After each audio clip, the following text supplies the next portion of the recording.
Y'all know what time it is. I'm just waiting for people to come in the building. And if you're already in the building, do me a favor, hit that like button off top.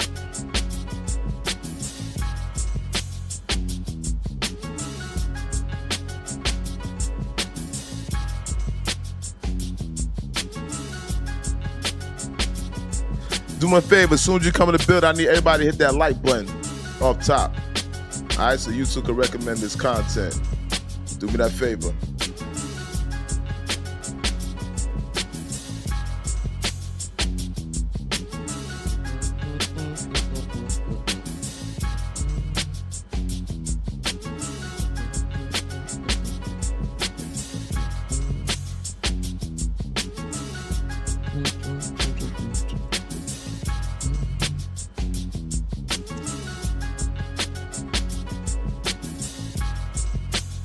That part.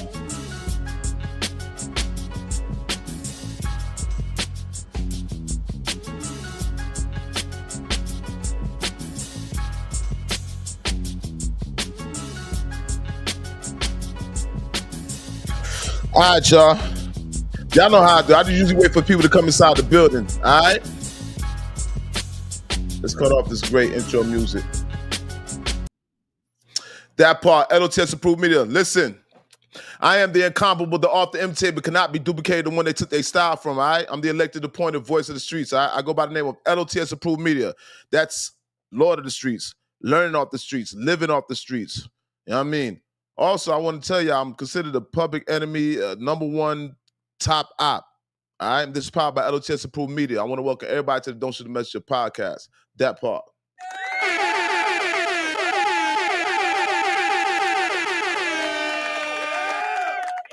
That part. Now listen, this is gonna be, as usual, typically how we do around this time.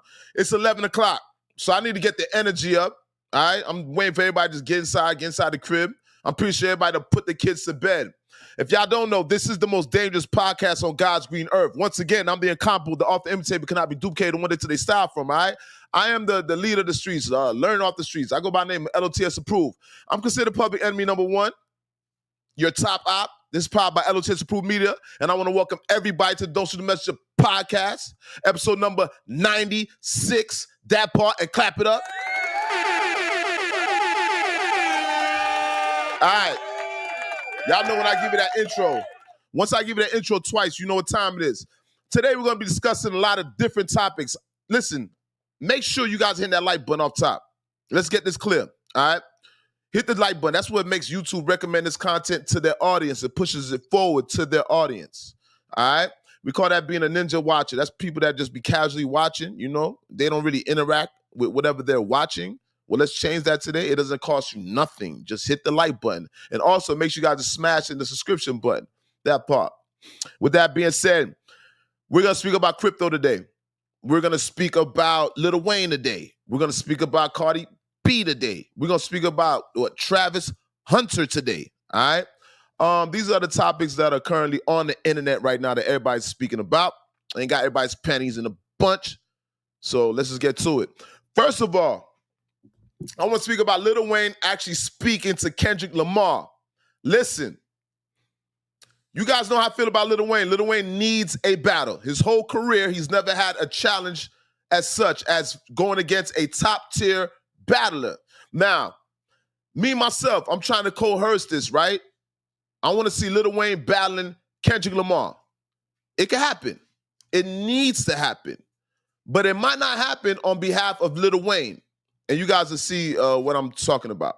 Recently, Lil Wayne has had a lot of discrepancies with the NFL, with Kendrick Lamar. Kendrick Lamar has been bringing up Lil Wayne's name. He brought up Lil Wayne's name in his new album, GNX, all right? You guys remember, we spoke about this in another video. You guys get a chance to check out the podcast, a couple podcasts prior to this. I'm not sure which one it was, but you guys should be familiar with my content. You should better tell me at this moment, all right? Lil Wayne said, "Don't wake the sleeping giant." Now, Wayne refers to himself as a sleeping giant. Lil Wayne refers to himself as the best rapper alive since the best rapper retired. We all know that. We know that saying that Lil Wayne has. All right. So Lil Wayne is always trying to exude himself, place himself on the pedestal as a king of hip hop. Now, as of recently, Lil Wayne some would say was called out by Kendrick Lamar. Lil Wayne responded in which he said, "Don't wake a sleeping giant." Lil Wayne, a lot of people say that Lil Wayne was snubbed. Excuse me, guys. A lot of people say that Lil Wayne was snubbed for his performance at the Super Bowl. Me myself, I know Lil Wayne is a hometown hero of New Orleans, so a lot of people expected Wayne to be performing at the Super Bowl, which he is not. Kendrick Lamar will be performing at the Super Bowl in New Orleans. All right? I think we all were aware of that. Now, Wayne spoke about how he was disappointed in not being selected. Now, I know he was considered a top candidate, but he was never actually selected. Now, fast forward. Wayne had a chance to get on the phone with Kendrick Lamar. Now, I didn't know how this phone call would go, right? It went surprisingly in a different way. Lil Wayne said that he spoke to Kendrick Lamar, and I'm going to quote exactly what Lil Wayne said to Kendrick Lamar. Make sure you guys, as soon as you come to the building, make sure you guys hit that like button. Everybody should be sharing this podcast, all right? This is episode number 96, and we just getting started. Right now, we talking about Lil Wayne recently speaking on the phone with Kendrick Lamar. Now, Lil Wayne, seemingly he copped a plea, all right? I consider this a plea. Now, Wayne said that he spoke to Kendrick Lamar. He said, "We spoke on the phone. I wished him all the best, so he better kill it." All right. So apparently he called Wayne called Kendrick on the phone. All right. Wayne picked up the phone, he calls Kendrick. I don't know who called who, but they were on the phone. In which Kendrick told him he gets his blessings. He gave Kendrick his blessings. Wayne gave Kendrick his blessings. He told him he better kill it. So at this point, it's safe to say that he's gotten past that not being selected for the Super Bowl. He's made amends with Kendrick Lamar. Now, hold up. Wayne, I want to speak to Wayne. Wayne, I'm starting to get the feeling that you're a little bit too diplomatic for my taste. All right? Wayne is playing it safe. He's playing it safe. Let's call a spade a spade. Wayne always refers to himself as the best within the competition. What he'll do to rappers, what he will do to rappers, how he eat rappers alive, no Diddy. We know how Wayne holds himself in high regards. So the way Wayne speaks about, when you hear Wayne when he raps, and then the way Wayne reacts when he's actually propositioned, when he's confronted, it never goes the way that he says in his raps. Wayne speaks highly of himself, but when it came to Pusha T, I didn't see that same energy. When it came to Gilly the Kid, shout out to $1 Million with the Game. Wayne, I didn't see that same energy. That energy just wasn't there. I'm getting the feeling that Wayne's a little bit too diplomatic. I'm starting to feel like Lil Wayne is scary. Guys, we're speaking about Lil Wayne right now. All right? We all know that Lil Wayne recently was called out by Kendrick Lamar. We're calling that a call out. All right? It's definitely a call out. Some people are passive, right? Some people would say maybe it wasn't so much of a call out and try to give some educated, sophisticated response to what he actually did. In all actuality, in the hood, it doesn't take a lot to get called out. And how I see it, Wayne actually got called out by Kendrick. And it's showing that Wayne wants no issues with Kendrick. I'm feeling like Wayne is scared of Kendrick Lamar. I'm starting to feel like Wayne is scared of any type of competition in all actuality, right? Wayne seems like he's down for the friendly competition, the indirect competition. Hey, I get on the song, you know what I mean? I'm going to do my verse, you do your verse, and we'll see how the people judge it. We know, Wayne, we know you perform when it talks about writing, just punchlines and just being a songwriter and just verse for verse. Wayne got that. My discrepancy with Lil Wayne is battling. And every time Wayne is confronted with a battle, he finds a way to go around it. He finds a way to elude the battle. At the same time, he acts as if it was to go down, what would be the result? As if he would be triumph in the results of the battle. Wayne is super presumptuous. super presumptuous. Lil Wayne's fans are super presumptuous. There's nothing in Lil Wayne's discography, whatever you want to call it, biography, track record, his credentials, that says that he would kill somebody in a battle, other than just his verses. Writing a verse and battling a rapper is two different things. Writing a verse on a song, compliment a song, that's great for artistry as a musician. But the art of battling, that's personal. That's personal. Allow me one moment. I got to get right, because this subject gets me tight. When you're actually battling, in order for you to battle in hip-hop, it takes a certain edge, and Lil Wayne doesn't have that edge to battle. I'm going to start etching Lil Wayne out of the conversation of battling at this moment. What I'm referring to, Wayne just got on the phone with Kendrick Lamar. He gave Kendrick his blessings. Wayne, you shouldn't be giving Kendrick your blessings. We need you to confront Kendrick. We need you to stand up to the task at hand, Wayne. I'm getting the feeling that Lil Wayne Carter is scary. He's timid. Wayne panders. He eludes. He doesn't confront. And I'm going to end off with this, Wayne. With the Drake beef. What happened there? What happened with Lil Wayne and the Drake beef? Everybody jumped on Drake's head. And Wayne took the opportunity to not respond.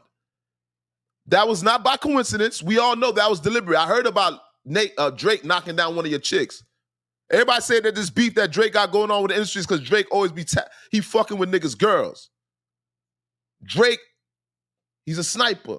He sniped his boss's girl. He sniped Wayne's girl. And they're saying that's the reason why Wayne was absent in this battle. This 20v1,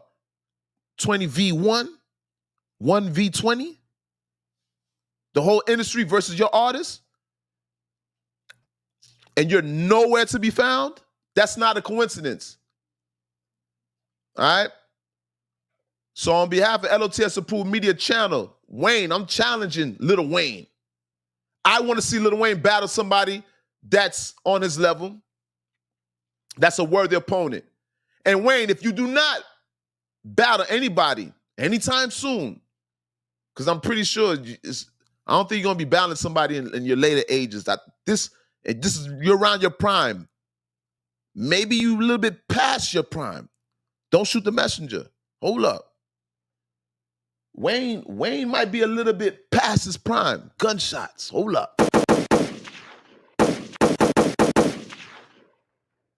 Lil Wayne might be a little bit past his prime. Let me cook. Lil Wayne, the opportunity to be the king of rap and claim your throne, your throne, that opportunity is getting slimmer.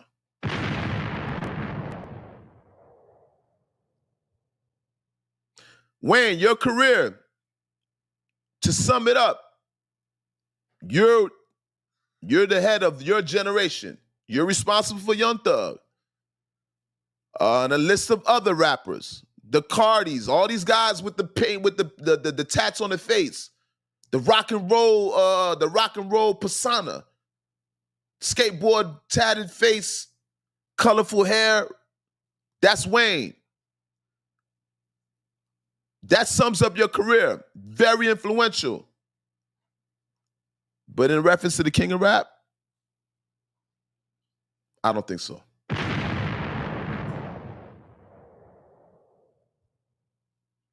I think your time is your time may be up. I don't see Lil Wayne battling any other generation. This is the last generation that's going to even be able to that's going to have the this is the last generation that's going to be able to even take Lil Wayne in the ring. Lil Wayne's not going to battle Jay-Z. The Lil Wayne and Pusha T is a little bit expired. That's outdated. Our last hopes of Lil Wayne battling was Kendrick Lamar. Generation Gen X. the generation after Kendrick Lamar will not be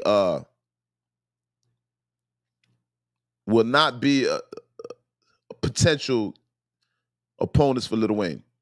Lil Wayne is phasing out. Kendrick Lamar was our last hope. All right.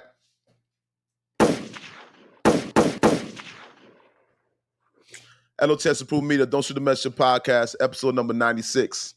You guys do me a favor, don't be a ninja watcher. That's a person that be creeping and watching. Don't be no pocket watcher, because that's just a hater. And you definitely want to be one of these little gentlemen that's a peeping Tom. If y'all know what they do to peeping Toms, don't go to jail. You won't have to find out. Now, moving right along. Make sure you guys share this podcast and hit that like button, all right? We're going to speak about cryptocurrency a little bit later, all right? We just going through a few things with me, all right? Just walk with me. Now, also, I want to speak about this Travis Hunter. Now, you guys, there's this guy that goes by the name of Travis Hunter. He's a cornerback, wide receiver for Colorado, for the Buffaloes. This kid recently, he's been seen online. He has his relationship. His relationship is it's online. Everybody's chiming in. Everybody has an opinion on his fiance. He was recently engaged. Now, his fiance has some not disparaging things to say, but they did a thing where there was on Instagram, some social media platform in which they did a relationship interview. They interviewed each other, right? Discussed a couple things. One of the things that people had, what struck a nerve in people, she said that she egged them for 2 months. This girl said she egged Mr. Travis Hunter for 2 months. You guys don't know Travis Hunter, this kid, he has a million accolades, all types of Heisman Trophy winnings and woo-de-woo, right? Highly decorated athlete. For sure he's going to the NFL. Without a doubt in my mind, he's going to the NFL, right? So now he has this young lady by his side. This young lady, everybody has something to say about the young lady. Just how when they're out in the public, their chemistry, right?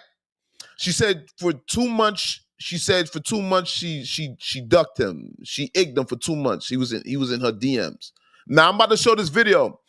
She recanted everything. She revised everything. Somebody spoke to this girl. Public relations, I don't know who, but somebody spoke to this girl. Because apparently she's aware that she had to change her tone. Now, Mr. Hunter, Travis Hunter, I'm going to say this, my brother. I see that you're getting mad about social media, certain members of the social media community speaking about this relationship. And he's seeking legal action, civil action against people that are speaking about his relationship. That's how much he loved his boo. People are chiming in. Godfrey, comedian Godfrey chimed in. Other people chimed in. Everybody's saying, run, get away from this girl. But he's running to her rescue. Rightfully so, that's his fiance, right? When I look at Travis Hunter, Mr. Hunter, you're an extremely great athlete, without a doubt. With that being said, an athlete of your stature and your responsibility, in order to perform at the level that an athlete such as yourself needs to perform, it takes extreme discipline and extreme focus. Anybody that you have, Travis Hunter, in your circle, that's taken away from your focus,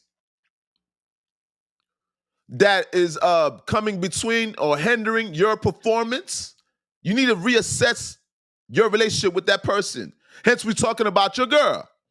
Now, I'm noticing this girl. First of all, let's be clear. Dare I say this? Please don't shoot the messenger. She's not that great looking. Now you're going to say he's not that. Now, I'm not one to judge. I'm not saying I'm super handsome, you know. I'm not saying I'm no Denzel Washington, you know. I'm not a Billy D. Williams by any stretch, right?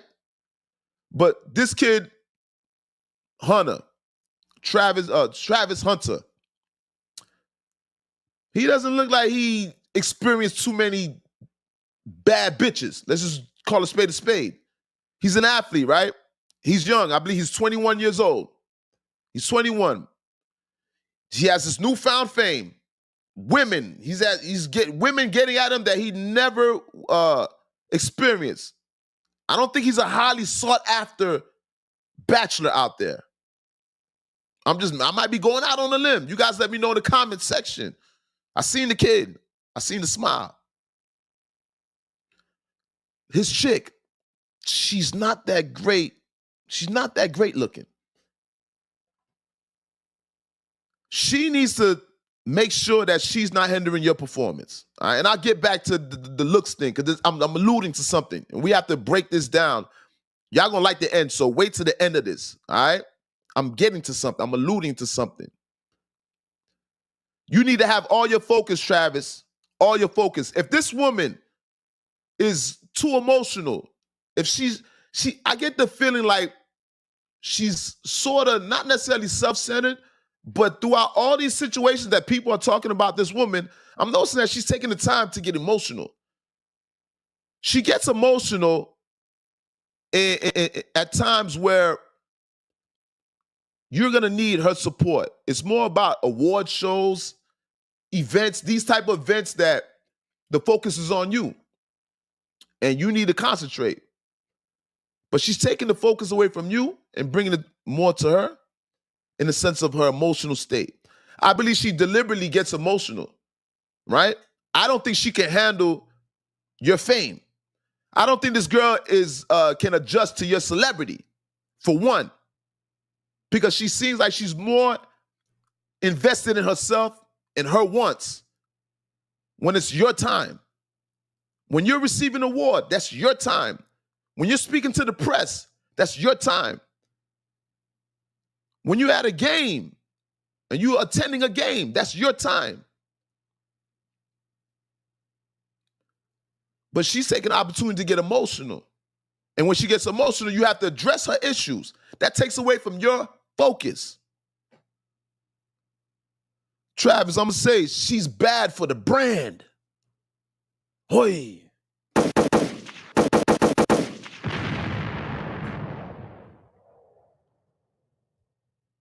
Travis, she's bad for the brand. I see, we're about to play this video where she did, she not necessarily she recanted her statements, but she basically did damage control. She's saying that we took it the wrong way. We, the public, we took what she was saying the wrong way. You guys judging by this video, you guys let me know how you feel about it. And is she being genuine? Do you take the same perspective she took?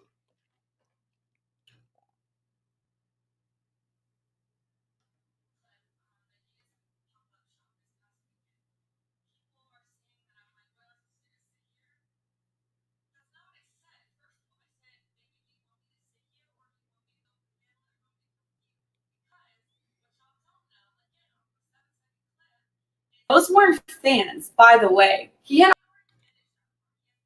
fans. I was there the entire time, taking pictures, talking to them, everything. The girls that were there, they were the Adidas. They worked for Adidas. So we were taking pictures for social post. That's who those people were. I wasn't annoyed with no fans at all. I'm never annoyed with fans. So that's what that was. And then Travis was getting ready to leave. He had to be at a rehearsal for the Heisman ceremony. They had to do walkthroughs and stuff like that. So I was asking him, I was like, do you want me just to sit here? Do you want me to go back to the hotel? Like, do you want me to wait for our family? Because his family was in there shopping. Because Adidas let them go pick out stuff in the store. It's like a 4-story Adidas. So they're all doing that. I was like, what do you want me to do? Like, do I stay here? Do I come with you? Like, what? And he was like, you can do what you want. Like, you could sit there. You can go shop. You can come to the hotel. You can walk around. That's what he was saying to me. I don't know. Like I said, the things that I see people make up is truly crazy because it's not what happened. And I just think people are just finding every single little thing and trying to make it something it's not. And then bird brain individuals are just accepting what they see online.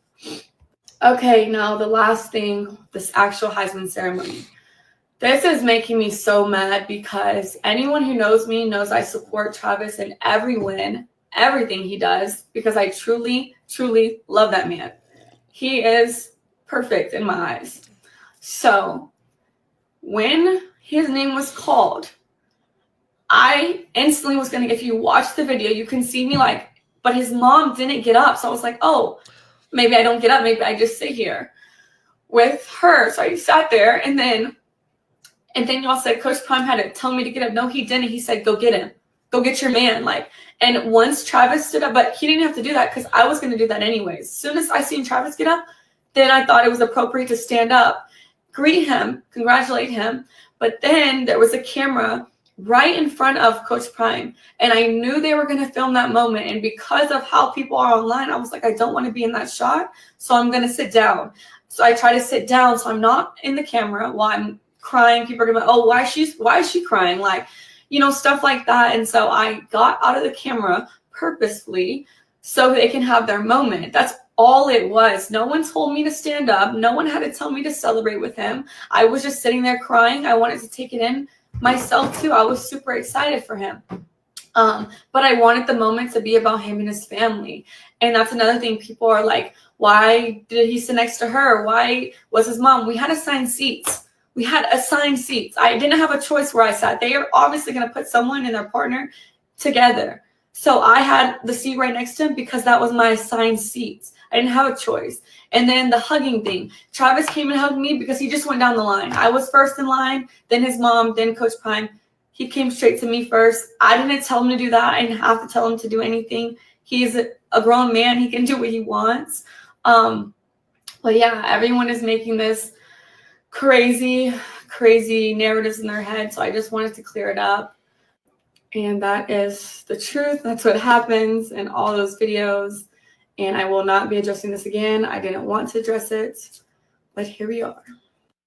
Okay, I'm going to be addressing all hit the like button stuff online because I'm tired emotionally and mentally of seeing people try to make me out to be a person that I am not. But what's a testimony without a test of faith? So I'm going to start from the very beginning with this my type thing. I got permission from Travis to say these things because these are previously things I didn't want online. But I'm going to tell y'all the full story just so y'all know. So Travis, when he first ever DM'd me, when we first met, I said I left him in my DM for 2 months. And people said, oh, she left him in his DM until she figured out who he was. That is not true at all. The real reason Travis sat in my DM for 2 months is because he DM'd me when he had a girlfriend. And her name was in his bio, so I instantly knew he had a partner. So I exited the message, and he sat there until he was single. I don't do home wrecking. I'm not a side piece. I don't stand for any of those things. I support women, so I would never do that to another woman because I would never want it done to me. So I ignored him until he was single. That's the real reason he sat in my DM.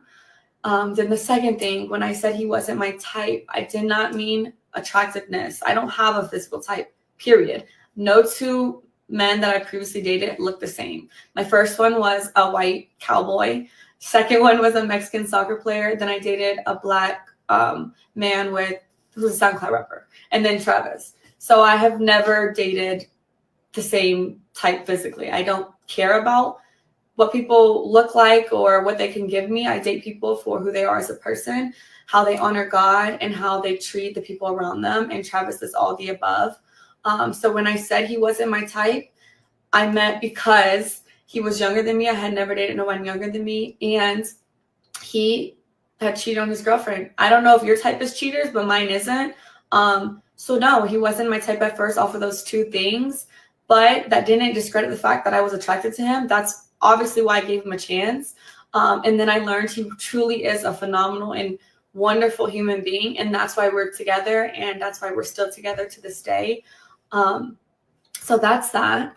Okay, the next clip was at the game after they just won like their last game. People thought I was upset with him celebrating with cheerleaders. I don't know where that came from because he never celebrated with cheerleaders. So that I don't know where that started, but that's not what I said. But what y'all didn't see before the clip, me and him were talking. We had already interacted. I had already said congratulations. I had already kissed him over the fence that we couldn't get through. So the real reason why I was mad is because the security, and you can ask any of the family members who was actually there, they didn't want no one to storm the field. So they had 1,000 security people holding everyone back. But the people in the field were like, let the family down. Like, the family can come down. So everyone was going back and forth. I was arguing with the security guard because he wouldn't let no family through, but they let the cheerleaders on the opposing team get through the fences. So I was like, so when I finally got down to the field, that's why I told Travis, like, he had already seen it. I already congratulated him. We had already spoke, got on the field, and then that I was upset because I had just finished arguing with somebody. And then what y'all don't see after 5-second clip is right after that, I let it go. I was like, like, celebrate. We took pictures. We were with our families, and then we went to his meet and greet. Had another wonderful event there. That's all that happened in that. That was literally that. Nothing. It was not deeper than anyone made it out to be. And yeah. Next clip. The Adidas pop-up shop this past weekend. People are saying that I'm like, what am I supposed to do? Just sit here?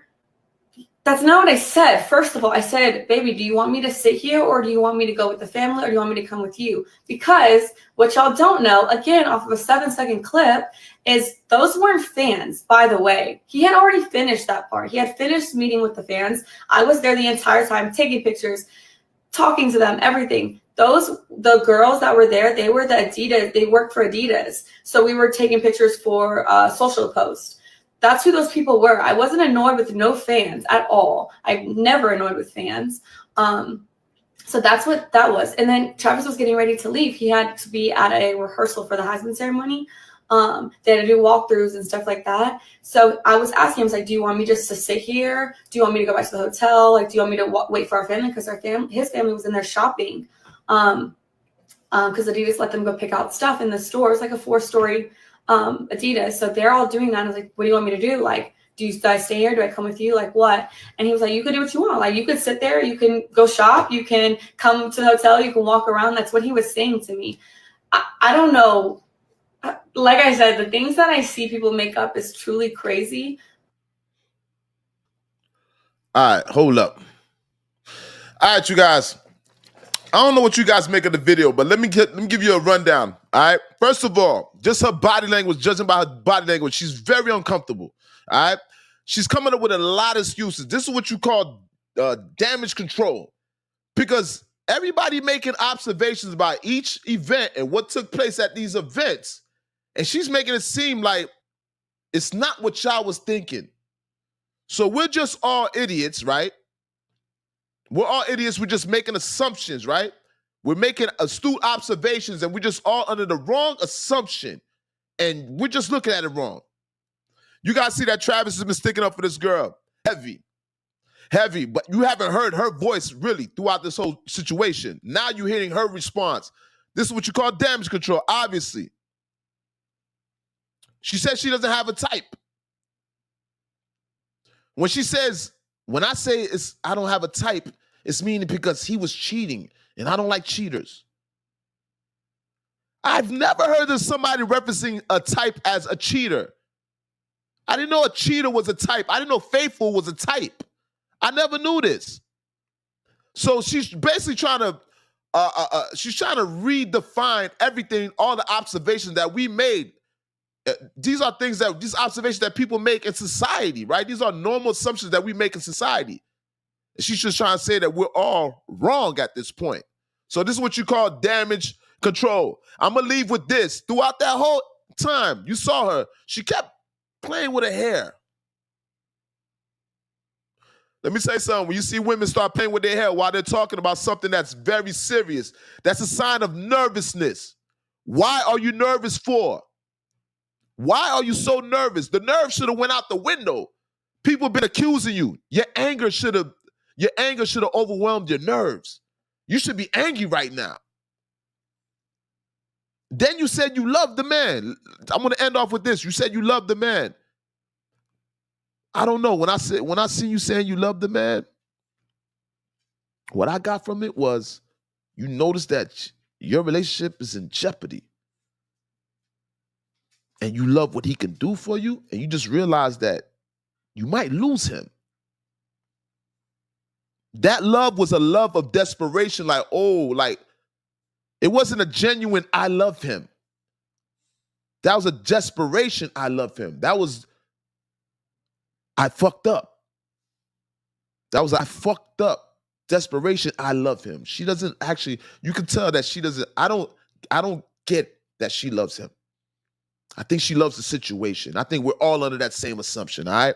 You guys, make sure you guys hit the like button, all right? This is the Dose of the Message Podcast, episode number 96. I am the incomparable, the author, imitator, cannot be duplicated, the one that they style from. I go by the name of L.O.T.S approved. I'm considered public enemy number one, and I am the top op. This is powered by L.O.T.S approved media, and I want to welcome everyone to the Dose of the Message Podcast, episode number 96. That part, all right? Now, you guys, make sure you guys hit that like button. Moving right along. We're going to speak about cryptocurrency also today. We're not going to leave out the crypto. I don't know what you guys are doing. 2025, everybody should be focused on crypto. Everybody should be focused on crypto. The most performing asset right now, that is crypto is the top performing asset. It's not real estate. I read today that crypto is 10% away from having a market cap, more of a market cap than Google. All right, they're about to surpass Google's market cap. This is the bull run. All right, so we're gonna speak about crypto in a minute. Let me just get over these last two subjects. Oh, but last but not least, well, I want to go to the Cardi B subject. All right, and this is going into I want to leave off with something also with Travis Hunter. Travis Hunter, that girl don't look that great. She don't look that amazing. And I wanted to end off with that. This is going to go off into the Cardi B, what Cardi B said. Cardi B said something online that I've been telling everybody, right? I've been telling everybody. Sometimes I just have not necessarily epiphanies, but I just assess society at times. And I can see when society is evolving and people's opinions and ideologies are beginning to evolve in society. You see that we have the revolution, the liberation of women, right? This is a woman's liberation with the whole Cardi B, Sexy Red, Glorilla. It's a liberation of women. Now, what I'm alluding to is this is in conjunction, right, with what I was talking about Travis Hunter with this girl. This girl's a fair-skinned girl. Let me say this. Just because a woman's light-skinned, that doesn't mean that she's necessarily pretty. Hold up, shots fired.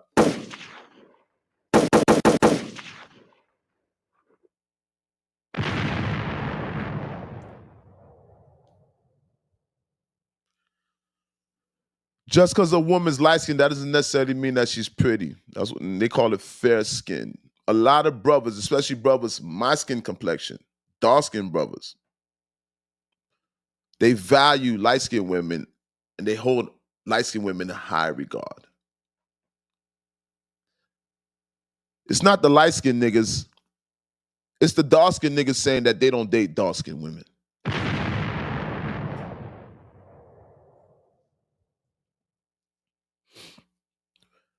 This new generation, and the irony is we was talking about LIl Wayne. The rappers now are putting it in their raps that they don't date dark-skinned women.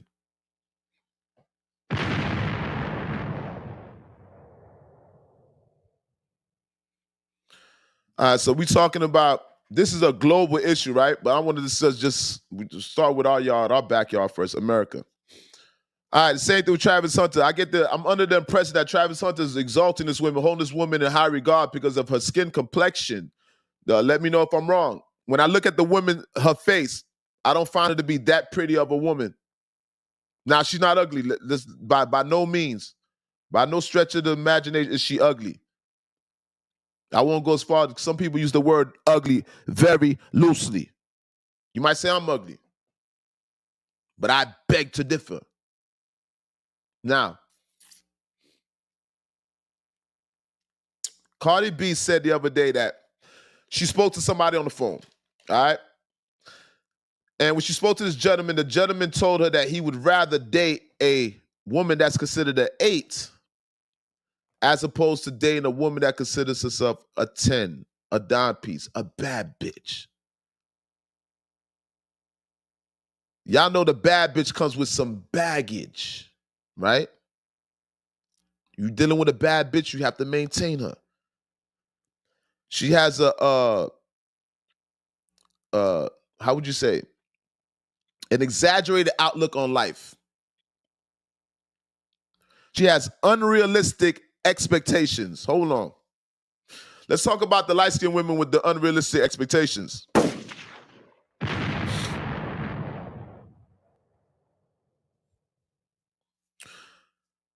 Let's talk about the light-skinned women or the bad bitches that say they don't have to bring nothing to the table. They are the table.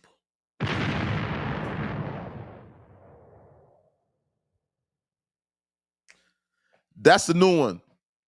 That's the new one. Bad bitch say, you ask a bad bitch, what do you bring to the table? Because your woman gonna ask you, what do you do for a living? You know, how you treat women, whoop-de-woo, right?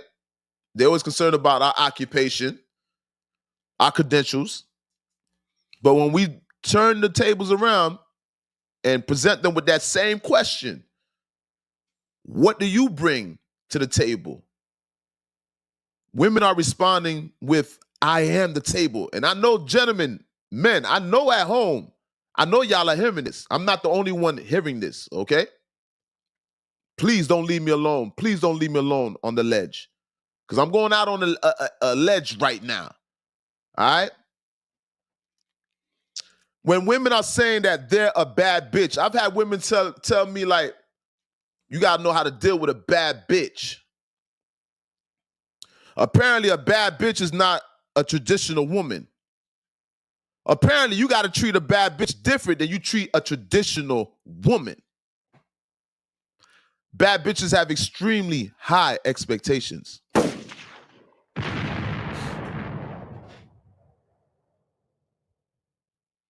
All right, let's get to it. I spoke to somebody the other day and I was like, I was speaking to this girl. I said, I'd rather deal with a woman that's an 8, that's more humble, that has more to offer, that is more supportive than a dime, a bad bitch. The term bad bitch has a negative connotation to it now.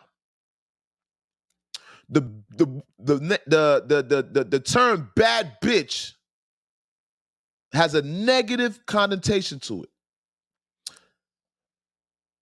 When you see a bad bitch, usually she has a lot of men that are competing for her attention, right?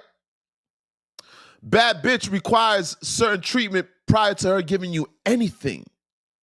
A bad bitch is expecting you to take her to the best restaurant in the world. That doesn't mean that she's going to give you sex, which she shouldn't have to give you sex, right? But a bad bitch, you could take her to a great dinner, spend a lot of money on the bad bitch, and you might not see her tomorrow. You probably only get to see her when you're able to take her out and spend money on her and do lavish things with her. That's a bad bitch expectation. When you see these women that they call themselves bad bitches, and then I go to this, and it makes us overlook the other women. Because the bad bitches got their nails done, they got their eyelashes, they got the form, their body, the ass is fat. They got everything that you want. They sexy, beautiful, and everything. But a bad bitch 9 times out of 10 ain't gonna cook for you. Try to impress you with her cooking in the beginning. A bad bitch is not gonna be concerned with catering to you. It's more about her and what you can do for her. And you have to prove that you can do for her, that you can meet her expectations before she ever reciprocates to you. A bad bitch only reciprocates after you pour all into her. And even when you pour into her, there's no guarantee that she's going to reciprocate it back. Why? Because she's a bad bitch. Why? Because there's a million niggas getting at her. Why? Men are sending her things every day just for her looks. She doesn't have to bring nothing to the table. Then you have the common woman. You got the 7s and the 8s. The 7 and 8, what I'm noticing is the 7 and the 8s. The 8s are way more humble. Way more humble. Way more considerate. Way more courteous. Way more class. This Way more. Let's drop a bomb to that.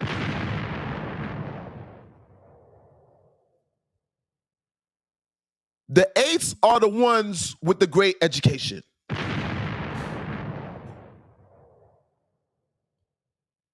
The 7 and the 8s are the ones with the great occupation, consistent money. Hello.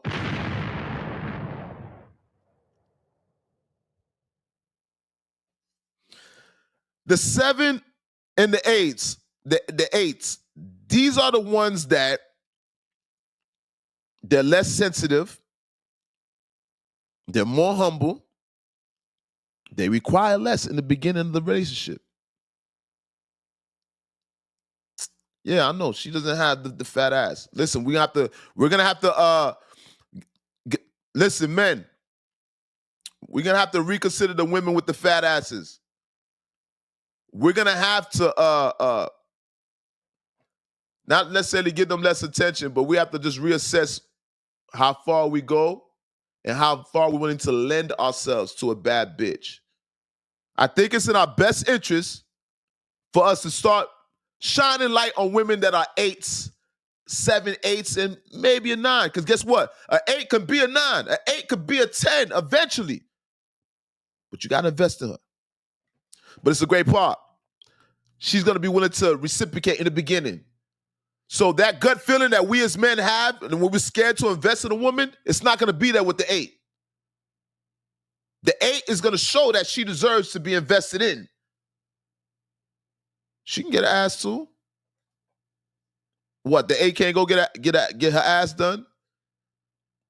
You can't throw some designer on the 8? Get her more quality, better hairdos? She got spank. Remember, the 8 actually pays bills. Remember, the 8 actually owns things and she has to pay bills. The 8 actually takes her money and spends her money on things that she has to maintain her life. It's not a man necessarily giving her money to give her these lavish things. It's not a man paying for the furniture in her home. It's not a man paying her rent, her condo. The 7s and the 8s, they're coming out of their own pocket to maintain their appearance. That's the type of woman I want to invest in. That's the type of woman I'm not scared to invest in, Cardi B. So, Cardi, when you asking why us men, well, why that nigga decided to go with the 8 as opposed to the dime? Because the dime, a lot of times it tends to be a waste of time. The 8, you're more safe. The 8 is gonna be there. The 8 is gonna be a little bit more tolerable. Some say submissive. All women have to have some element of submissiveness. Don't hate on the 8 because the 8 complains less. Don't try to make it seem like the woman that's the 7 and the 8, she's submissive because she complains less. Because she knows her role in the house with a man. She knows her role. Hello? Don't be so mad at the 8. Don't try to play the 8. I see what's going on. Women like to play women that are 7 and 8s. They try to say the 7 and 8s, they're the submissive ones. No, that's not true. They just don't have this exaggerated perception of life. They're grounded. They have integrity. And last but not least, they have compassion. Those 10s ain't got compassion no more. All right? The bad bitches have zero compassion. They don't give a fuck. Bad bitch gonna take every dollar out your pocket. Bad bitch don't give a fuck if you can pay your rent next month.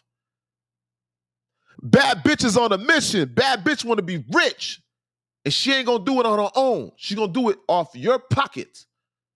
So for every man that a bad bitch devours, she don't give a fuck. She just putting that shit on the scoreboard. There's going to be a lot of casualties to dating a bad bitch. There's a trail of casualties behind a bad bitch. Imagine, for as bad as a bitch is, imagine how many broke niggas are behind that bad bitch. Do me a favor. Next time you see a bad bitch, right? Ask the bad bitch this question for me. When the bad bitch tell you what it requires to be with her. Wait now. I want you to ask the bad bitch, how many niggas that spent a lot of money on you and still have a lot of money in this current day? How many niggas spent a lot of money on you and are still financially secure to this day? Because we know we from Miami, the pandemic, and this is the sweat capital. This is scamming capital. You better ask some scam niggas. Them niggas broke. The scam niggas fucked up the game. They fucked up the strip clubs. They fucked up everything. The scam niggas had the women not even respecting niggas no more. Because the scam niggas ain't hustle for that. Scam niggas, they punched in a couple numbers and they got that back. There's a tiny hustle in that. But ain't no integrity in scamming. And I'm not disrespecting scam because some of my dogs is no disrespect to scammers. But the scam niggas fucked up for real hustlers. The scam niggas had women streaming that hot girl summer shit, that Meg Thee Stallion shit. The scam niggas is giving out money. These scam niggas they've never experienced women, those type of caliber of women. So they just flooded the women with gifts. Scam niggas ain't got no personality. Scam niggas, they're not players. They're not the smoothest niggas. Scam niggas was the nerds. The nerds was running the strip clubs. They was making it rain. They ain't got no charisma. They ain't got no character. They don't have a player bone in their body. But the scam niggas became the new gangsters. They became the new trapper. But that's when women lost respect for niggas because they thought the money just came that easy. They didn't respect a nigga. They didn't respect hard-working niggas' money no longer. All right? Nonetheless, big shout out to the scammers. And I want to lead off with this, you guys. Every light-skinned woman is not a bad bitch. All right? Let's be clear. It's all about how symmetrical her face is. There's certain qualities that a woman got to have. Her face got to be well-proportioned. Her body got to be well-proportioned. All right? Look at how her skin glow. Check out how a woman's skin glows. Does she have all her edges? Is her nose too big? Is her chin too sharp? This has to be well-proportioned. She can't have a chin like me now. That part. L.O.T.S approved me to make sure everybody's smashing that like button, all right? Hit the like button. We call that wiping your feet on the rug. Same way you do at your grandparents' house. You don't just walk inside your grandparents' house. You cross that threshold, you wipe your feet on the rug because you know your grandmama going to slap you in the head with a pot if you don't do it. So do it here too. Show respect and hit the like button, all right? Now, you guys, last but not least, there's one more thing I want to speak about. All right? Let me see what we got here, man. Make sure you hit that like button. Make sure everybody's subscribing to the channel. All right. Last but not least, before we talk about crypto, I want to talk about Bronny James. Now, you guys already know LeBron James' son. He gave a new definition to the term nepotism. A lot of us before Bronny entered into the NBA had no clue of what the word nepotism meant. Some of us probably thought it was narcoleptic sleeping disorder or something, right? He brought a new term. It's called nepotism. So now, I don't know if you guys had a chance to see Bron James the other night. He performed, Bronny James had a great performance, all right? Now, a lot of Bronny James performances prior to this have been lackluster. And due to the lackluster performance, they demoted him to the G League, all right? That's another Lakers league. I think the Lakers, Bay Lakers. Let me see the actual name. I'm going to see the actual name of the Lakers G League. Okay, it's the South Bay Lakers. All right, now, Bronny James has been playing for the G League. All right? He's playing nothing but home games for the G League. This is supposed to give him some more experience. You know what I mean? Get more acclimated, develop his game so he can become a permanent person in the NBA on the Lakers roster. All right. With that being said, Bronny James has had some lackluster performances. Allow me one moment.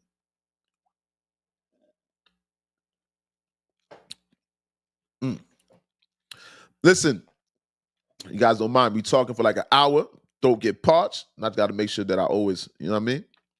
Now, Bronny James has had a lackluster performance ever since he's entered the NBA.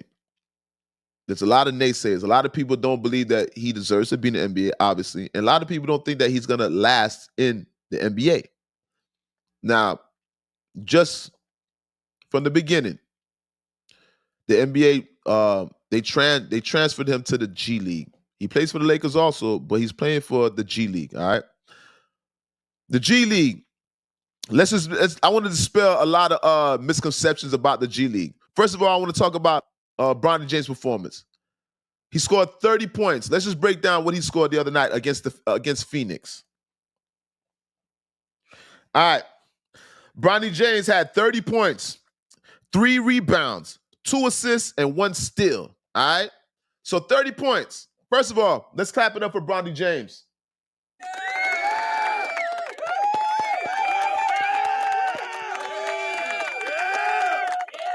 Clap it up for Bronny James. 30 points. 30 points. What's that? 3 rebounds, 2 assists, and 1 steal. First of all, let's be clear. Bronny James has broken a record in the G League already. All right? Bronny James is the only player in the G League ever to score 30 points within a 25-minute duration. All right? He broke a record. Let's just be clear. So that's just for all the naysayers, all the people that oppose Bronny James. I've had my speculation about Bronny James, but we don't bet against nobody here. This platform is not to condemn anybody. This is the most unbiased platform, the most dangerous podcast on God's green earth. Remember, I tell you. So with all the naysayers with Bronny James, he got a lot of people backpedaling now. I understand that somebody the G League, the G League is a graveyard. Listen, let's be clear. Let's make this clear. 50% of the NBA players have been involved with the G League, all right? And have found permanent positions in the NBA. So the G League is an option. And there is life after the G League, all right? So I just want to give credence to just him being there, validity to him being there, because people trying to discredit him just for being in the G League. So we have to discredit a lot of people in the NBA. So if that's the case. With that being said, 30 points. That's amazing. He's only had 7 games, I believe, thus far. He's only playing at-home games. I've heard about LeBron. LeBron took a hiatus for like a week or something. That's not even considered a hiatus, but I guess a slight break. I don't know, mental health. I don't know what it was. You guys will let me know in the comment section. But as for Bronny James, there's a lot of potential there. Bronny, we support you. And just off of that performance, you got at least half the monkeys off your back. At least half the monkeys are off Bronny James's back, just judging by that performance. All right? It was a great performance. We just need him to perform like that in the NBA. And I believe, judging by that performance, he's going to have a better impact in the NBA than he initially had, which goes without saying because, of course, you're going to evolve if you play in the NBA. I want to give a big shout out to Bronny James on behalf of L.O.T.S Approved Media. We had our skepticism about you. We were skeptical about you, Bronny, but you are dispelling all the speculations. You're dispelling all the naysayers, all the theories on you. There's potential there. And I love to see that. And I'm actually happy for him. So let's clap it up for Bronny.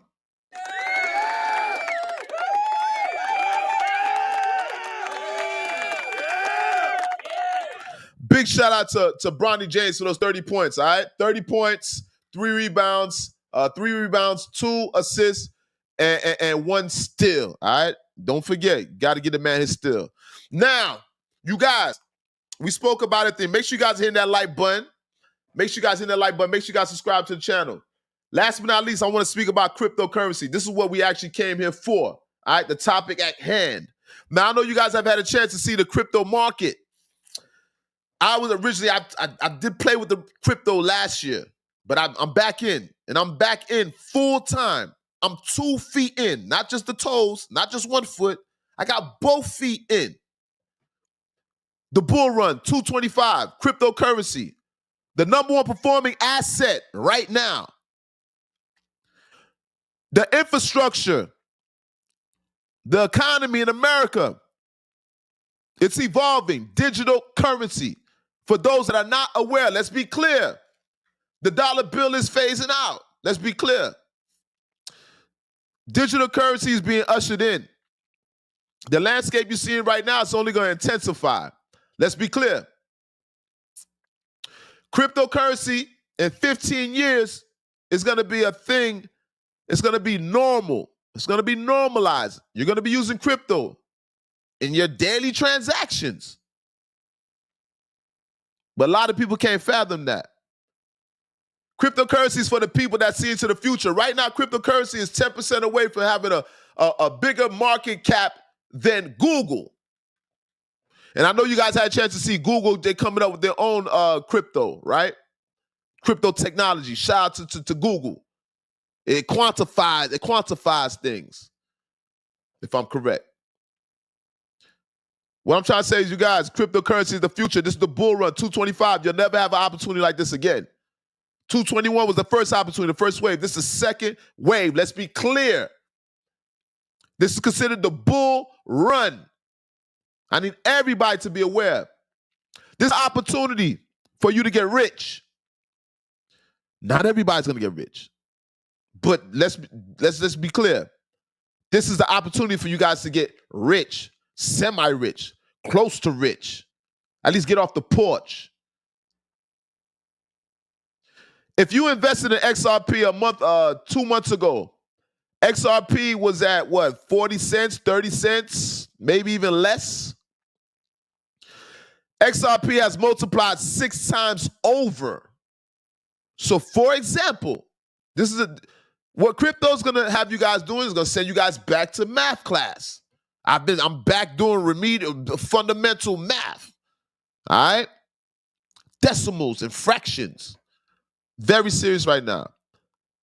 I gotta calculate these numbers. The more you calculate the numbers, the more it's inspiring, because you know it's actually what you potentially can make. XRP has 6 to 7 times doubled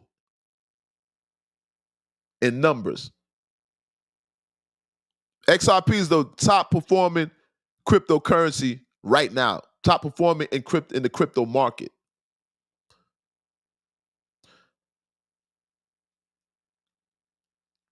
You guys see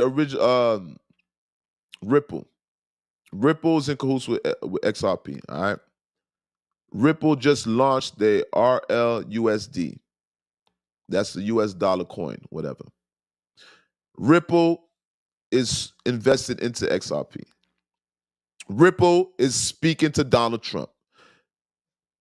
I don't know if you guys have been noticed, but Donald Trump has been speaking to these to these cryptocurrency companies that originate from America. American established cryptocurrencies.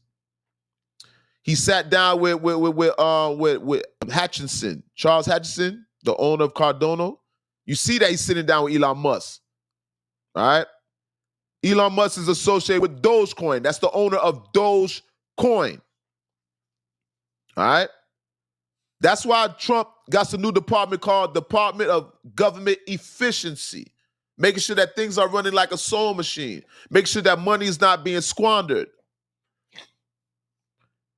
He appointed Elon Musk the head of Doge, Department of Government Efficiency. So he has a role in our government, all right?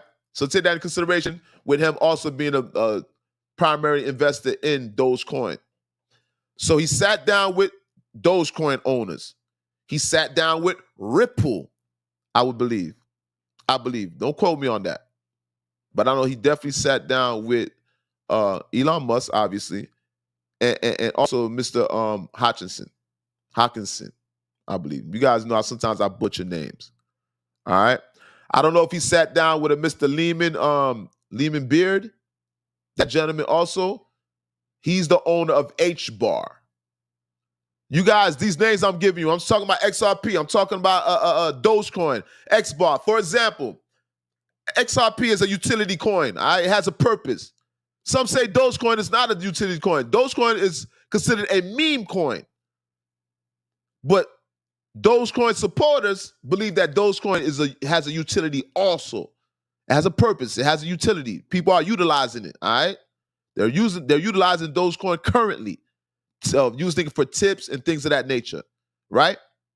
Then you have HBAR. HBAR is a AI coin. HBAR is on the rise. I think it's number 19. Number 19 of cryptocurrencies. XRP just flipped Tether. XRP is the number 3 cryptocurrency in the world. Bitcoin just broke 100,000. Hold up.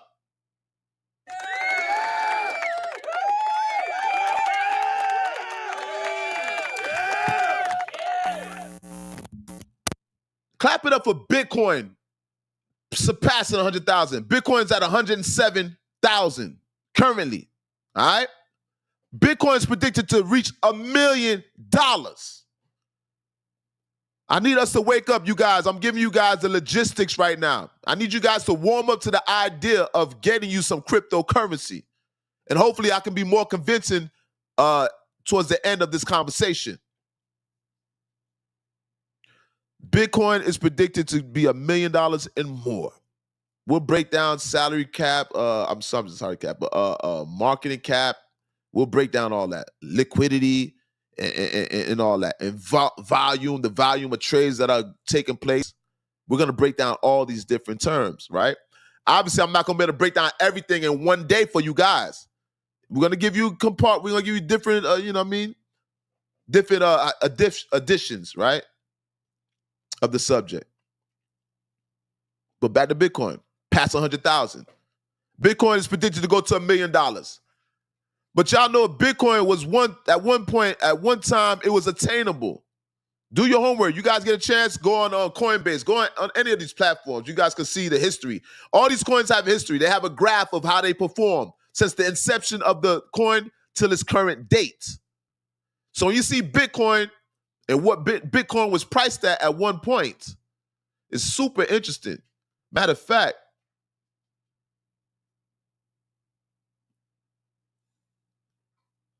I wanted to pull up a graph here.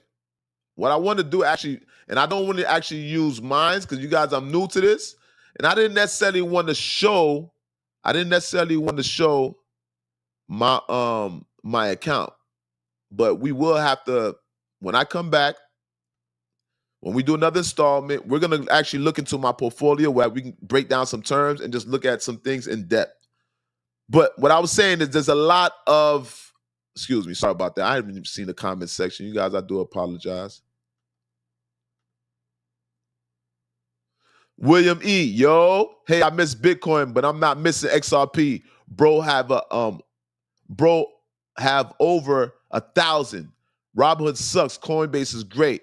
Wow. Hey, William E, I'm 1,000,000% with you, right? I was on Robinhood. Somebody told me get the hell off of Robinhood because Robinhood robbing people. That's why they call it Robin Hood. They say rob from the rich, give to the poor. Well, they robbing from the poor at this point because I'm definitely not rich. All right? Because I thought he robbed from the rich. He's robbing from the poor right now. Yeah, I don't rock with Robinhood, you guys. I got off of Rob. That's an entry app. That's for rookies. All right. And I'm not disrespecting Robinhood to that degree because you have to start somewhere. It's kind of like religion, right? In religion, you start off as a Catholic and eventually you find yourself, but you kind of adopt Catholic in the beginning. Your parents put you into those type of religions. Until you start understanding religion, you get a chance to pick your own religion. I hope that's an analogy that works for you guys. But that's how I feel about Robinhood. All right. I'm currently on Coinbase, and I'm curious to know what you feel, William, about crypto.com, because I'm currently on crypto.com too. All right. But I'm primarily invested on Coinbase. All right. And me too, I definitely missed Bitcoin.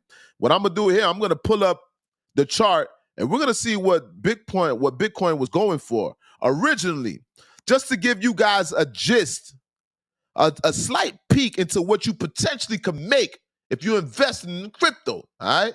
And this is the year to do it.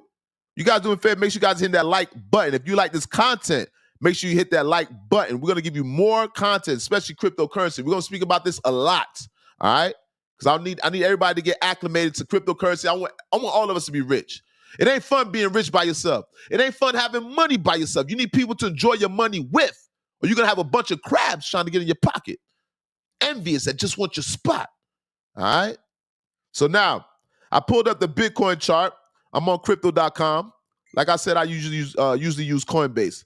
All right, here we go. All right, Bitcoin, July 2016. Well, let's go further. Let's go a little bit further back. Let me see. Let me get to, okay. This is one low point. All right. 2015.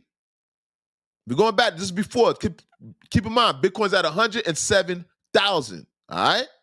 Sheesh. At one point, crypto, October 14, 2015, crypto, you could have bought a crypto coin for $256.73. All right. Now, you can imagine it's at 107,000 right now. So let's look at the year span. All right. That was 2016. We're in 2024. That's basically 8 years ago. So when I'm pointing out to you guys, this is all about longevity. This ain't about just pulling out your money quickly. Obviously, it's about longevity. If you, not hypothetically, but if you would have bought crypto back then in 2016 at almost $300 a coin, imagine how you would have multiplied your profit at this moment. Bitcoin's at 107,000, y'all. So let's see. Let's see. $300. Let's say $300. What's 300? 300 times 10. That's $30, right? 300 times 10. That's $3,000, right? $3,000. So $3,000, you would have been a millionaire. $3,000 of Bitcoin at $300 a pop. And at that time, it was less. At that time, it was less than $300. But I just did it, right? $300. Imagine you got 10 shares of Bitcoin. 10 shares, 10 times 300. That's $3,000, correct? I think my math's correct, right? I'm a street nigga. I'm a hustler. I do numbers. That would have been $1 million. You would have made $1 million off of 3 bands. So this is what you potentially make off of cryptocurrency. Now, I'm not saying that's going to be the case in every case, but I'm just trying to show you what you potentially can make as in profit, as in multiplying with your investment. And crypto is considered an asset. I'll go into that a little bit later. We can't explain everything today. So I'm compartmentalizing things, but I want to stick to the subject, all right? I'm telling you guys, what I'm explaining right now, I'm showing you guys the potential of what you can potentially make off of cryptocurrency. Cryptocurrency is a long-term thing. If you could take some money and put it away, don't look at it no more. Let it sit. You guys sit like a hen, like chicken sitting on an egg. Like a hen sitting on an egg. You gotta let it incubate. Let it sit. Now, fast forward, we got XRP. Some of you guys are probably feeling like, okay, obviously you can afford Bitcoin. Bitcoin's at 107,000. Damn. I ain't got 107. I don't know about you, but I don't have $107,000 just sitting around right now. Not at this current moment. The question is, how can you guys get in? People already done went rich off of Bitcoin. To get rich off of Bitcoin, realistically, we're talking about the common blue-collar worker, the common hustler. We the common people. This is crypto for dummies. This is not financial advice. And I should have made that disclaimer. This is not financial advice. This is crypto for dummies.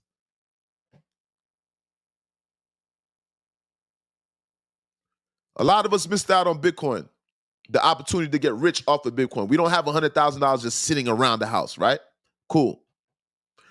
There's a thing called altcoins, meme coins, AI coins. There's more coins out there that you guys can investigate. Do your homework, do your due diligence, and invest in. And see some of the same results as Bitcoin. I'm going to throw this in there just for entertaining a thought, right? We're entertaining the idea. There's a lot of entertaining you got to do with this because there's a lot of predictions, expectations with this market. Things that are to come. So you have to be a foreseer. You have to have foresight. And the only way that you can really reassure yourself that things are going to come to fruition, you have to do due diligence. Make sure you do your homework. All right. Now, there's a cryptocurrency called XRP. All right. First of all, I want to say shout out to XRP. Let's clap it up for XRP.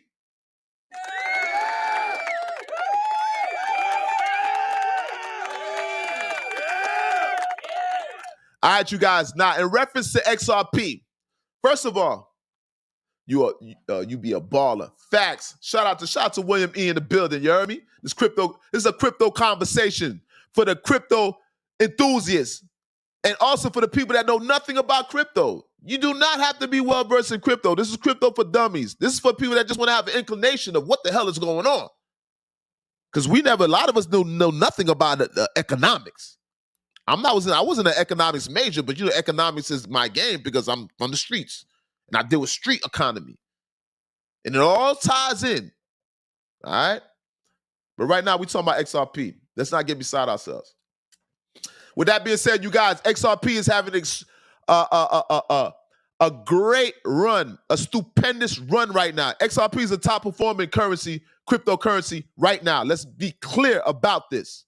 XRP was the underdog.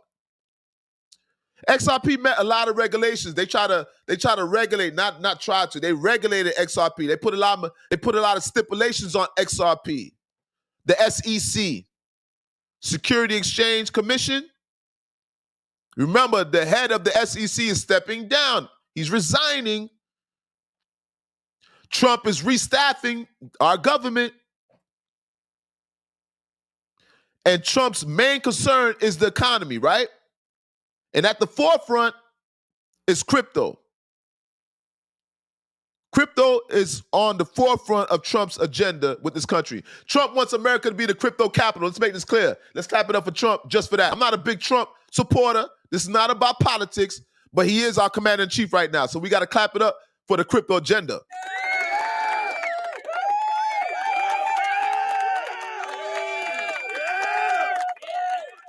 We got to clap it up for the crypto agenda, all right? This is going to change our lives. Now, back to XRP. XRP is the top-performing cryptocurrency right now. XRP, this is the bull run. People have 6 times, 7 times made their profit off their investment off of XRP, the XRP assets. I love that word, asset, because I want to have assets, not liabilities. I want assets. XRP is a top-performing currency right now. XRP, if you would have got about, like I said, 2 months ago, you would have got XRP around the 30-cent mark. Right now, XRP is at $2.60. It was down $2.40 about a day ago, but it just shot through the roof because Ripple just launched their stable coin. It's called RLUSD. Y'all know in this market, you're going to see a lot of hype in this market with new things, new information unveiled, institutions adopting cryptocurrencies. You're going to see spikes in cryptos, the pricing, spikes in the prices of the shares. Pay attention. This market, this crypto market, crypto industry, it's an adrenaline rush. Let's be clear. This is an adrenaline rush. You guys got to be psychologically prepared. I don't want to keep talking about too much details about crypto. I just want to talk about this is supposed to be crypto for dummies, for people that know nothing about crypto. I want to inform you guys and make you guys, so you guys can make sound decisions and feel more comfortable because you have more information. This is a very volatile industry. Crypto is volatile. But one thing I can say is crypto is growing. It's inevitable. This is inevitable. This is the bull run. So expect whatever you see right now, whatever number, whatever coin is at, whether it be utility, meme, AI, expect it to rise. Expect it not to go back to the price that you're seeing currently. Menu, I'm not a crypto expert, but mom ain't raised no fool. Judging by the crypto chart, you got to see how crypto's been performing since 2020 and before that. This is the second bull run, the big bull run.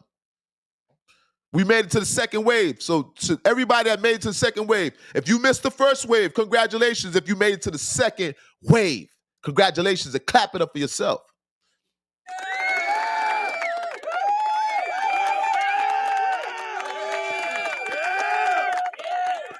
All right, this is a very volatile market. You guys got to be psychologically prepared for what you're going to see. You got to hold on because there's going to be a lot of intimidation and fear with the rising, with the up and going down of your stocks. A lot of people have their life savings invested in this. So it's a roller coaster. It's an emotional roller coaster that you're going to experience. But to be quite honest with you, me, myself, it's exciting. Some people like to gamble. Listen, I see online gambling. It's a new thing. Online gambling that took over the world. Everybody's doing an online gambling ad. I see it. I don't gamble. People are gambling on sports.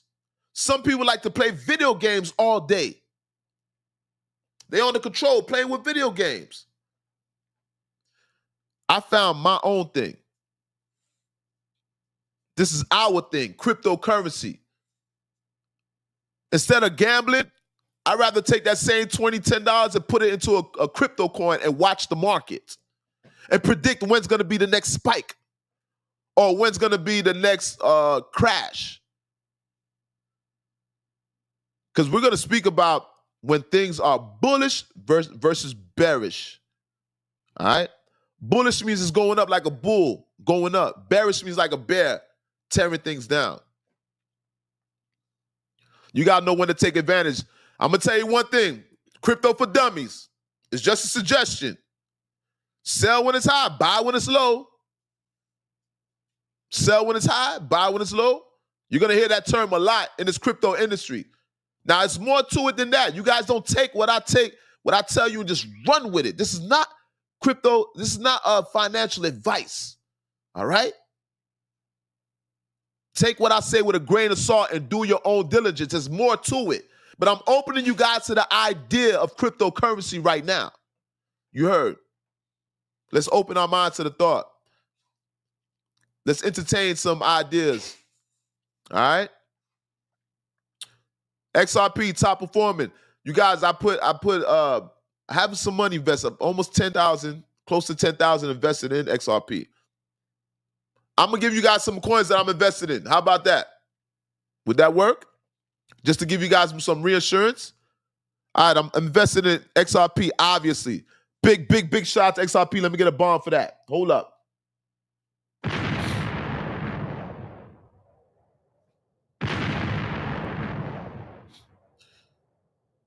XRP need 2 bonds for that. I'm also invested in Elon Musk's meme coin, Dogecoin. That part. Let me get a bond for that.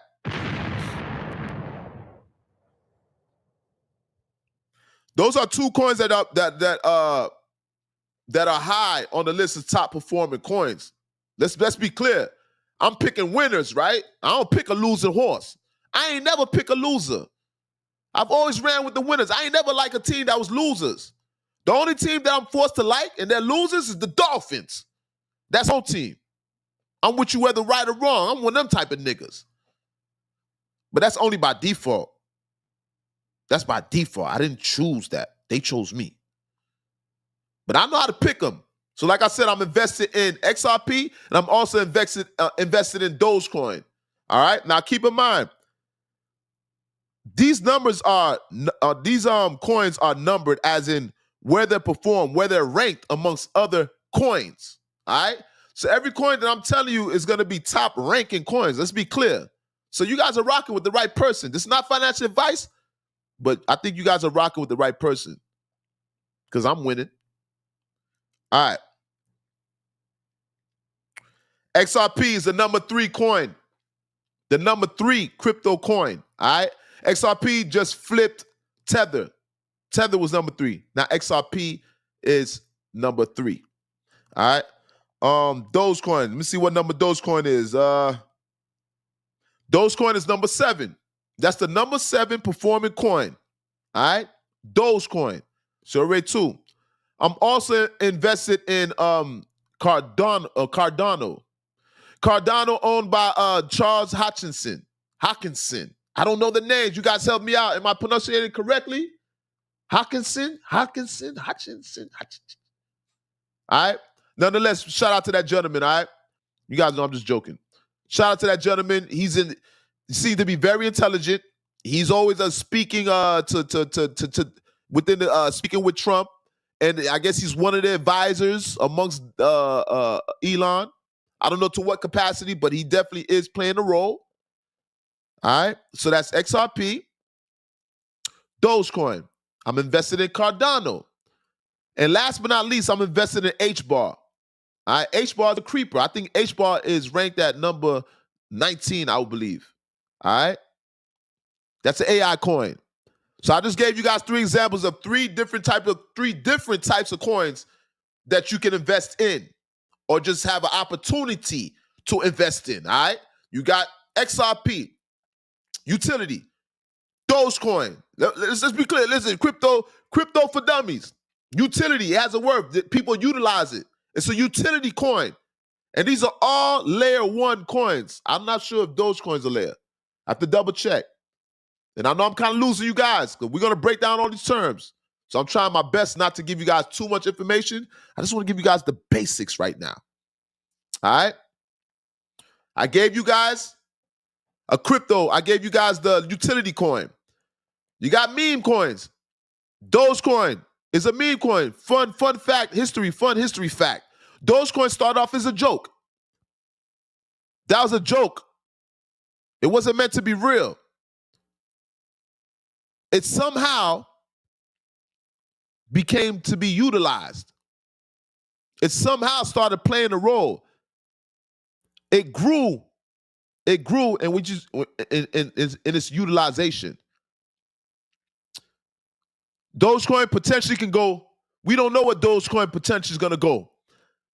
Elon Musk is in the government playing his role as Doge, Department of Government Efficiency. Irony is named after the coin. I don't know how the correlation came like that, because that just leaves me under the assumption that Dogecoin is going to have a higher purpose. And that's why some Dogecoin supporters consider it a utility coin also, all right? Big shout out to Dogecoin supporters, all right? And then I gave you HBAR, which is an AI coin. You guys get ready for AI. That's going to be an opportunity to get more money. That's going to be an opportunity to multiply your investment, all right? 30. Some people are predicting 30 times what you invest in. It's gonna multiply 30 times in reference to the AI coins. Y'all know the future's AI. Shout out to my mom's husband, man. Rest in peace to my mama. Rest in peace, Carmel Gauss. You heard me? I am Carmel's son. Don't get it twisted. Big shout out to husband, Alex Gauss. Love you, bruh. Alex told me to invest in AI. Now, this is an older Haitian man. He doesn't know nothing about cryptocurrency, but one thing he do know, AI is the future. Let's be clear. Hello? Some of this stuff, what I'm trying to tell you guys, no-brainers. The future, this is what we're talking about. We're talking about the future. Money's phasing out. It's going to be digital currency. That's going to be how you guys are exchanging, how you guys are going to make payments, how you guys are going to send money. It's going to be through digital. This is the transition right now. This is your opportunity to invest in the infrastructure of the world. This is a chance to invest in the future. You're literally investing in the future. All right, let me give you an example. Imagine if you had the opportunity to invest in the internet before it blew up.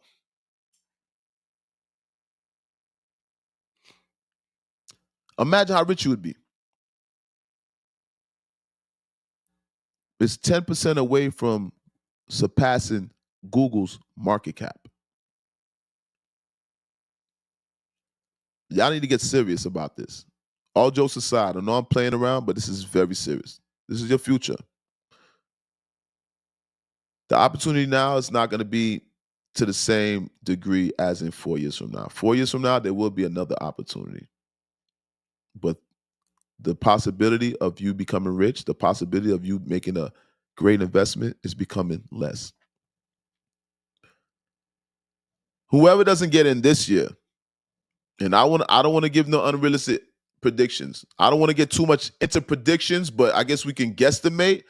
But once again, it's not financial advice. And with the predictions, you guys are going to notice with the cryptocurrency predictions, a lot of people are making predictions. A lot of people predictions are not coming to pass. So everybody's a false prophet at this point. Everybody's Miss Cleo. Everybody's predicting some shit that never took place. So the credibility amongst the predictions in cryptocurrency, it's real small.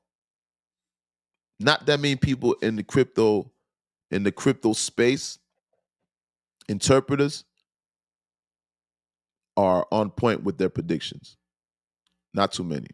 And remember, people are in the business of hype. This crypto space is, everybody's in the business of hype. The more hype you get, the more revenue you can produce, the more people you can get to invest, the more you can control the market as in investing and as in somebody taking, maybe withdrawing their money and selling their shares. A lot of people are going to be scared through hype. So I'm telling you guys, psychologically, get ready for this. If you plan on to invest in. All right? And we're going to speak a lot more about cryptocurrency. But once again, majorly shout out to all the XRP investors. They're saying, and I'm going to lead off with this. All right? I'm going to lead off with this. And you guys let me know if I'm going to try to think if I forgot anything else that I want to tell you guys. But there'll be more. There'll be more installments. All right? I'm going to do more videos on this. You guys get a chance, check out my last XRP video. All right? I'm gonna try my best to chime in every time we see numbers change. Not even so much with drastic changes in pricing, whether it's a crash or it's an increase. We're gonna be right there to report it. All right. Fun fact. Maybe this can inspire you guys more to look into crypto. I know Bitcoin is currently at 107,000. Most of us don't have $100,000 to put around. I know you can buy it at fractions of the price, but this is all about getting rich. We're trying to buy currency, cryptocurrency at pennies on the dollar. For people like us, the average consumer, not everybody has 10,000, but it'll give you more incentive to know that off of 10,000 you can become a millionaire. That's basically what you have in this market. All right. You have the whales. You got people that have major money that are buying this cryptocurrency at absurd amounts. But we're not concerned about those people, even though they do affect the volatility with the volume and all that. We'll get into volume and market cap and we'll get into all that. I'm gonna break down all this terminology for you guys, right? But we're not concerned about the big whales. This conversation is about people like me and you, the blue collar, the man on the corner, the hustler, the average human being in America. All right? You might not be able to get rich off of Bitcoin currently when you're purchasing it at fractions of a price because you don't have $100,000 just sitting around. So it's about getting this at pennies on the dollar, less than $1, 30 cents, 12 cents, a millionth of a penny. $10,000? 5 bands, you potentially see some real chicken, some real chili, real shit. All right. You guys make sure you guys invest this year. Like I said, in January, the head of the SEC, Security Exchange Commission, is stepping down. You have somebody that's already been reappointed, Andre something. I forget the gentleman's name. I do apologize. I should have had this information, but he's the new. I think it's Adam something. Let me see if I could pull up Adam something. And the guy was reluctant to take the position, in which everybody loved it because that means that he was really taking it into consideration. He didn't just take the job, the opportunity so quick. All right. But once again, the new head of the SEC has been appointed. All right. He has been appointed. And I'm trying to see the gentleman's name. It's Paul, not Paul. That's Paul Atkins. Okay, Trump picks. Okay, Paul Atkins. I do apologize. His name goes by the name of Paul Atkins. That's the new head of the SEC. All right, and this guy is pro crypto. Woo, woo, woo. Yo, listen, hold up. Clap it up for Paul Atkins.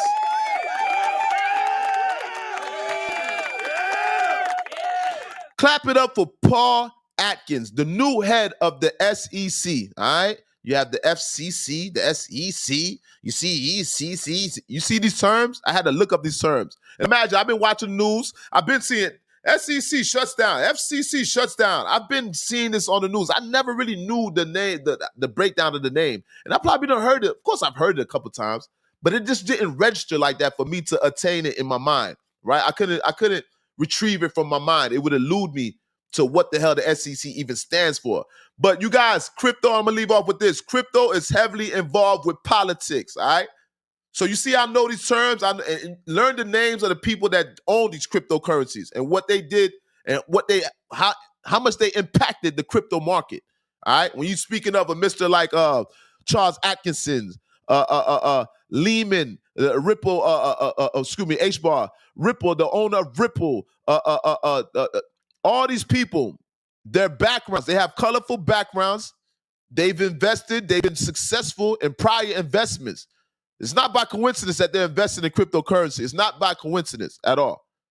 Crypto is you guys keep in mind, crypto is heavily involved in politics.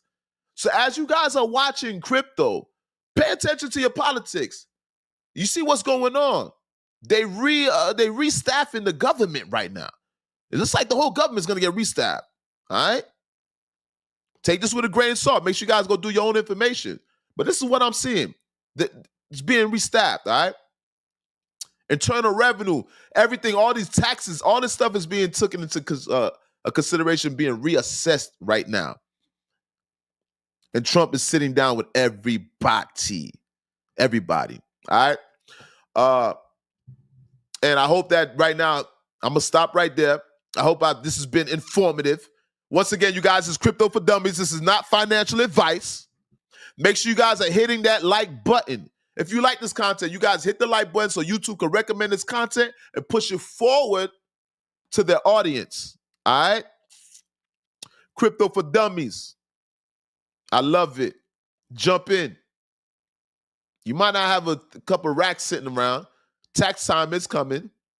You might not have a couple racks sitting around, but go ahead and put a little $100, a little $50, a little $10. This is America. You should be able to get $10 just to watch it. You put $5 and you notice how it grows. That's in principle what's happening with your investment.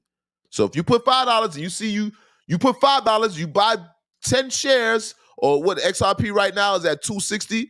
You buy 2 shares at $6, a little less than $6, 2 shares, and just watch it grow. With any coin, just watch it grow. Watch it for a month, especially this next month. This next month's really you're gonna see. And grab your little calculator and start doing your little homework and type in these numbers and see how much did your money grow.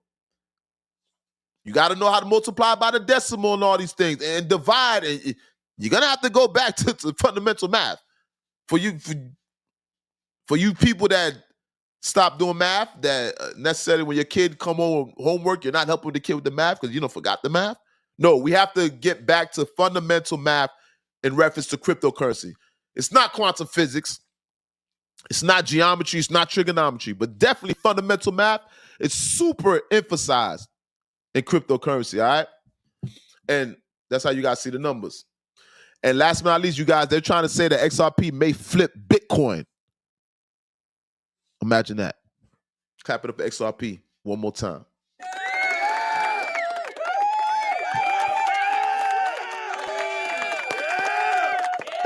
Stay on the XRP. Listen, XRP is moving.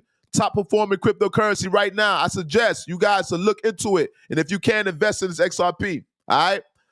XRP time is now. It's been suppressed for too long. They tried their best. They tried to undermine XRP. They tried to discourage people from investing in XRP. And XRP remains resilient and triumphant throughout all the persecution, allegations, lawsuits, predictions. It defied all these things. XRP is the winner. Let's be clear right now. So if you have a chance, you guys put a couple dollars in XRP. Shout out to William E. in the comment section. Binance is cool also. That part.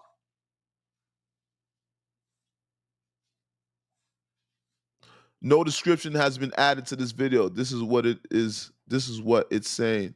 This is a good message. That part, man. I appreciate everybody in the comment section. All right, we call that wiping your feet on the rug. You guys hit the like button, saying we do at your grandparents' house. Don't be rude. Show that you got manners, show that you was raised right, and wipe your feet on the rug. We call that hitting the like button, all right? Also, make sure you guys smashing that subscription. We want to get more subscribers up to this channel, all right? Also, make sure you guys turn your notification bells on, so every time I drop new content, you guys will be the first ones to get it. Don't be a ninja watcher. That's a person that be creeping and watching. Don't be no pocket watcher, because that's just a hater. And you definitely want to be one of these, ladies and gentlemen. That's a people time. Y'all know what they do in people time. Just don't go to jail. You have to find out.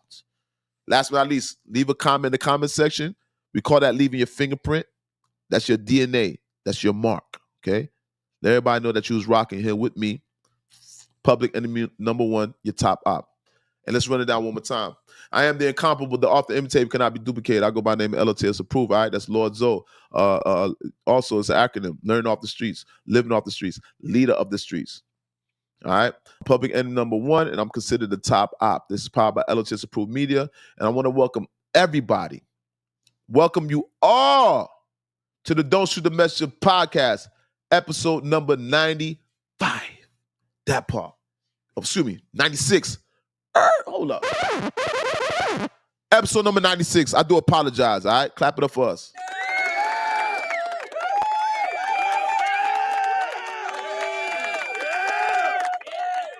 With that being said, let's get some dope outro music.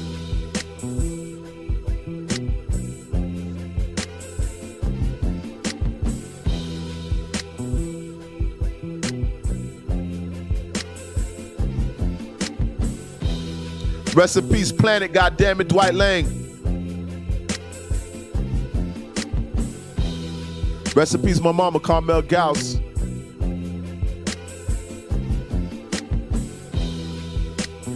Rest in peace, Mike Myers. Rest in peace, Andre Green. That part. Get y'all some crypto. L.O.T.S approved media. I'm out. Till next time. We'll be back.